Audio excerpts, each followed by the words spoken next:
The association has held over 30 annual joint meetings, drawing over 500 participants a year, with the venue alternating between a city in the southeastern U.S. and Japan. Governor Busby and Mr. Hasegawa-san with Sumitomo Chemical were visionaries as it related to the Japanese future in this part of the U.S. They understood, Governor Busby understood that if we could convince the Japanese companies to move businesses, employers to this part of the U.S., then Georgia would at least get its fair share. And it worked very well over the next 3 decades. Culturally, the Japan-Georgia relationship strengthened in 1978 when a group of Japanese school children from the Suzuki School of Violin came to Atlanta to perform for former Atlanta Mayor Maynard Jackson and other community leaders. The Suzuki School of Violin is now located throughout the U.S. At the end of the 1970s, there were approximately 1,000 Japanese citizens residing in Georgia and about 55 Japanese companies located throughout the state, including the rural areas. What they did in many cases, they established plants in smaller towns around the state, developed close relationships in those communities, and I think really uplifted the state to a large degree in connection with the overall economic development plan. I'll also say that I think the Japanese had a very big impact in awakening Georgians to the existence of Asia, to the opportunities of Asia. And once Georgians started realizing that there were opportunities and that positive relationships could come from as far away as Japan, I think that really elevated the spirit of the economic development community, of those involved in economic development of the state. The Japanese presence in Georgia grew substantially, and the 1980s, 90s, and decades beyond promised further economic and cultural growth. Georgia's had a long history with Japan and Japanese investment, and in recent history, it's certainly focused around our industrial and economic development opportunities between this state and Japan, dating back to the 1960s easily, with Governor Carl Sanders and leaders like Governor Busby and those since that have really laid the groundwork for us having a relationship with Japan. It's the #1 investor nation in the state of Georgia. In 1979, a group of Georgians from the business and academic fields formed a planning committee to create a Japan-America Society of Georgia with the mission of increasing the knowledge of Japanese society, culture, and public affairs among Georgia residents. The organization also would extend hospitality to the Japanese people residing in Georgia by sharing the history and traditions of the state. The planning committee consisted of Oglethorpe University's George Waldner, First National Bank's Alan Judd, the Coca-Cola Company's Michael McMullen, and Ann Godsey. George Waldner shopped the idea around of establishing a Japan-America Society of Georgia for nearly 2 years and without any substantive support. Finally, when I went to see Ian Wilson of the Coca-Cola Company, Mr. Wilson immediately saw the validity of the concept and became a supporter of it.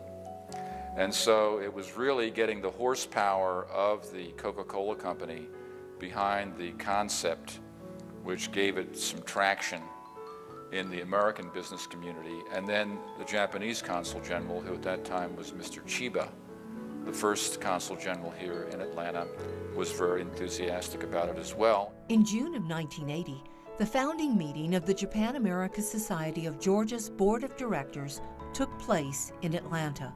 It was decided to incorporate the organization and to elect Ian Wilson as chairman, Fred Chanuki as vice chairman, Raymond Riddle as treasurer, and George Waldner as executive director. Governor Busby and then Consul General Kawade were elected honorary co-chairmen.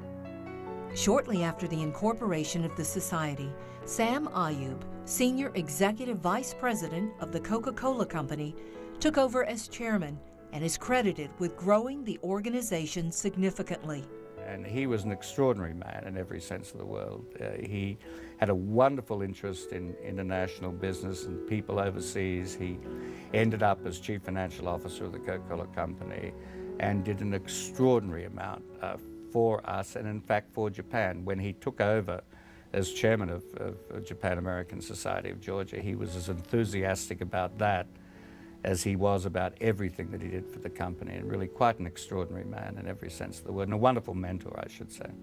The First National Bank of Atlanta, the oldest bank in the Southeast, saw the opportunity of being involved with Japan and became the first financial institution to join the society. Well, we were introduced to the concept by the Coca-Cola Company, which, you know, is an international company, and they are very far-seeing. And we were interested in Asia, and this was an opportunity for us to be on the ground floor in a outreach program to the Japanese. So when we heard about it, we were naturally interested in joining, and did.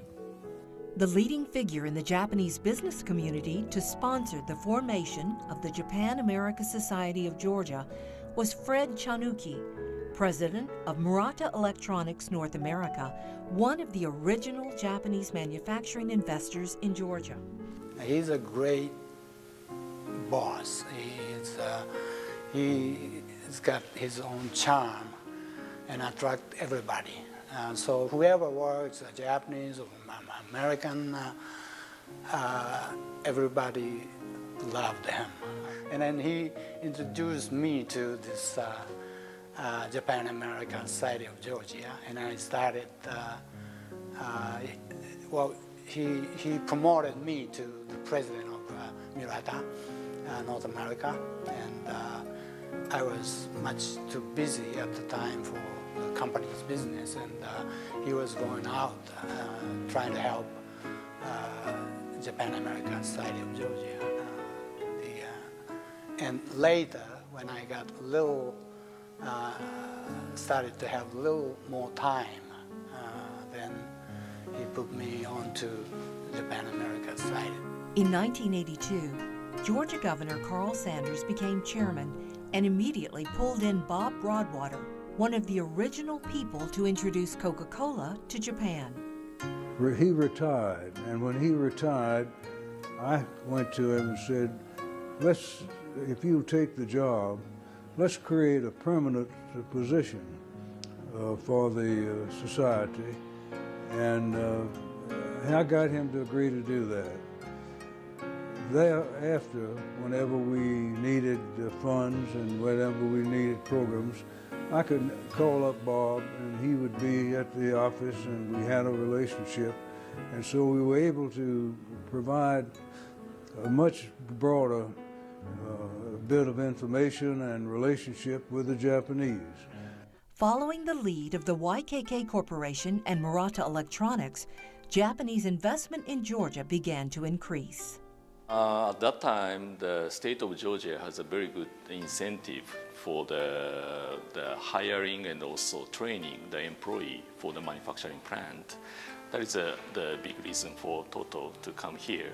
And also another reason is there is lots of the raw material for our products, such as cowling and ball clay, feldspar, silica sand, that type of the material we can have around this state. So that is the main reason we come here.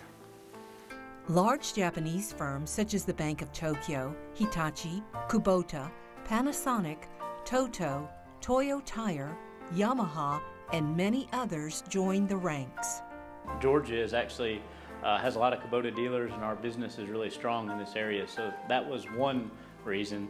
Another reason, since we are an international company, a good transportation network was essential with the Hartsfield Airport, plus a very good central location for most of our key distributors and dealers.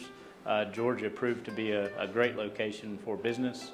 I mean, there's many reasons. Another reason would be that we wanted somewhere where we could find a good workforce.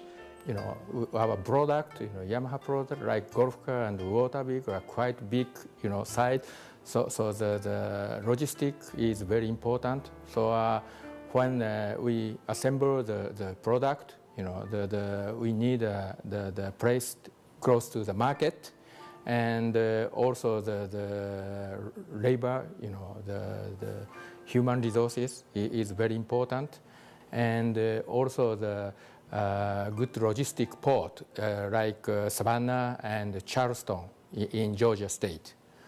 Japanese investment in Georgia grew even more significantly when JETRO established its Atlanta office. JETRO stems from a Japan External Trade Organization, which is non-profit governmental trade promotion agency, which promote business relationship with Japan and the rest of the world. And we have over 70 offices in 56 countries, and JETRO Atlanta is one of them, located here in 1985. And we basically introducing the Japanese market to Georgia company, and vice versa. Sometimes we invite Georgia company to Japan to make them understand the Japanese market. Since its inception, the Society has consistently held programs promoting the growth of Japanese companies in Georgia, while also working with Georgia companies doing business with their Japanese counterparts.